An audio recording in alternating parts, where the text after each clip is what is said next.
No todo el mundo ha tenido buenas experiencias con sus figuras paternales, no todo el mundo ha tenido una figura de padre presente en sus vidas y conversando, hacíamos una diferencia dentro de lo que es un concepto simplemente de padre a un concepto ya un poco más amplio que representa lo que es la paternidad.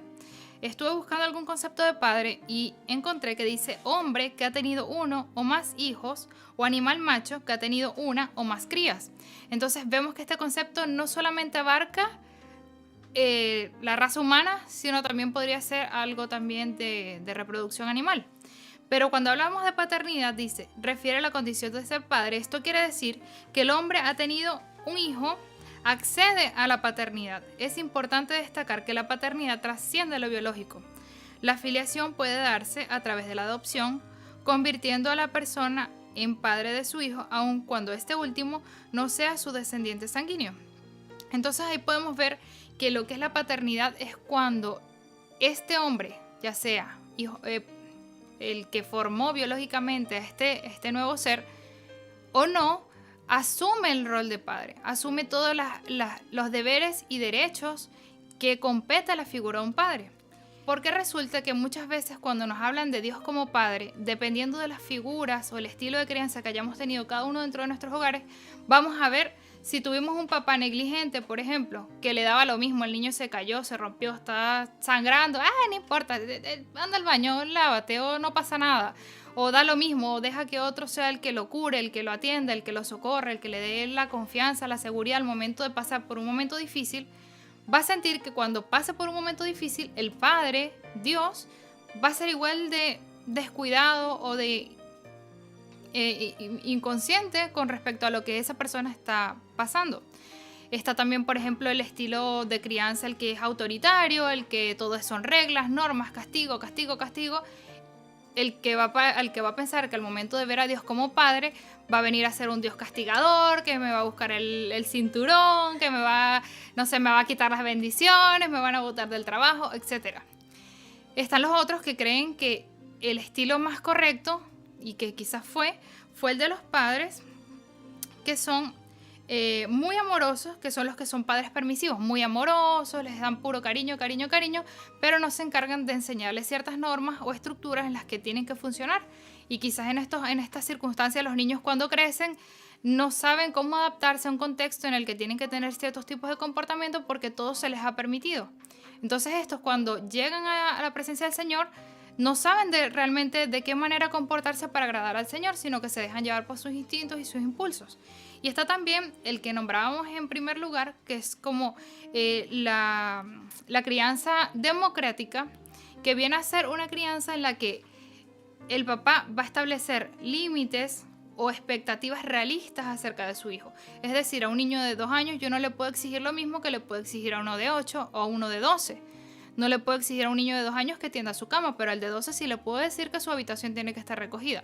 Entonces, va a ser acorde a su condición, a su edad, que van a establecer ciertos límites.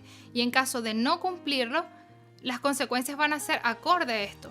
Entonces, ¿qué veo yo en esto reflejado? Veo reflejado el Señor, porque según los estudios dice que es como el estilo de crianza ideal, porque va a hacer crecer personas funcionales. ¿En qué sentido? En que sabemos que la palabra dice que el Señor no nos va a poner una carga más fuerte de la que podamos llevar.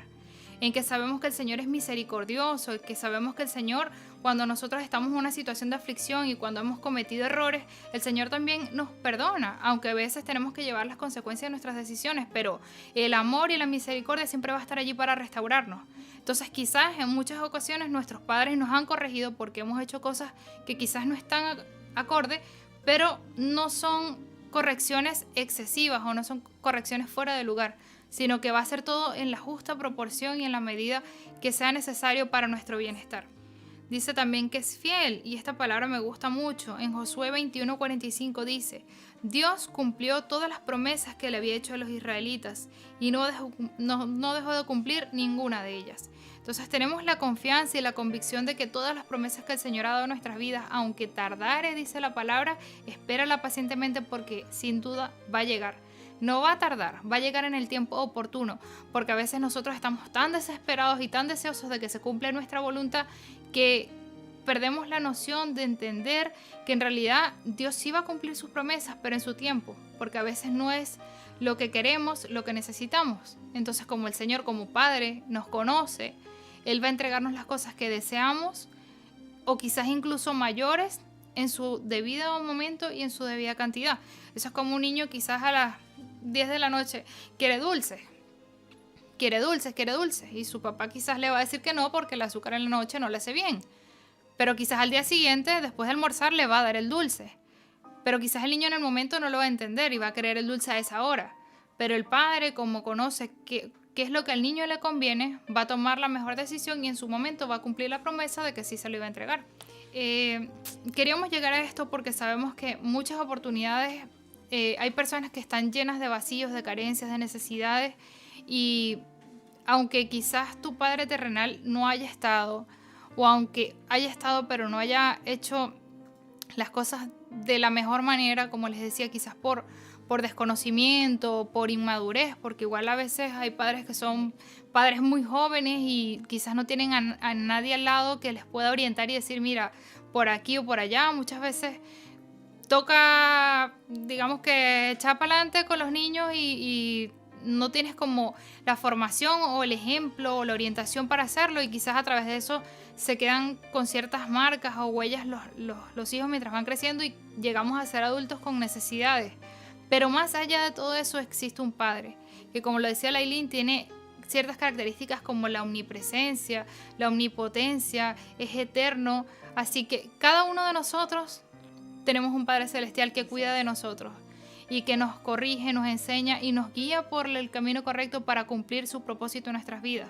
Porque estamos seguros y convencidos de que cada uno de nosotros vino a esta tierra con un propósito y que el Señor nos ama de una manera tan grande que, como dice la palabra, su voluntad para nosotros no es que ninguno de nosotros se pierda, sino que tenga vida eterna, y a través de su Hijo Jesucristo nos entregó el camino que es la salvación.